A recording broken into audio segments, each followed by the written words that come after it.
Hello friends, घरेलू नुस्खे easy and effective kitchen remedies में आपका फिर स्वागत है। आज बात करेंगे खर्राटों की।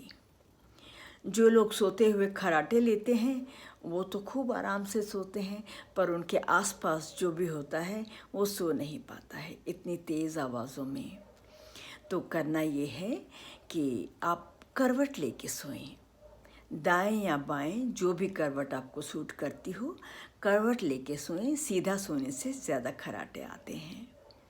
और एक और इम्पॉर्टेंट काम आप कर सकते हैं कि नहाने के बाद सरसों का तेल लेकर के उसको स्नॉटिंग करनी है। एक उंगली उसमें डुबोएं तेल में, ऐसे अंदर की तरफ खींचें। इससे बहुत जल्दी आराम आ सकता है।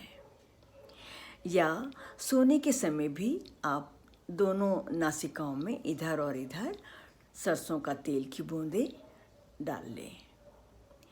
अगर सरसों का तेल अवेलेबल नहीं है तो गाय के घी को भी इस्तेमाल किया जा सकता है।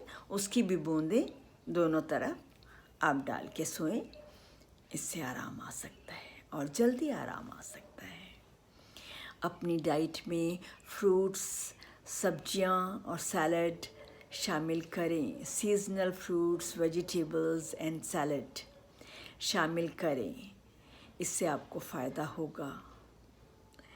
अपना ख्याल करें, अपनों का भी ख्याल करें और मेरा भी ख्याल करें। प्लीज़ सब्सक्राइब द चैनल ताकि मुझे मोटिवेशन मिले। फिर मिलेंगे, तब तक नमस्कार।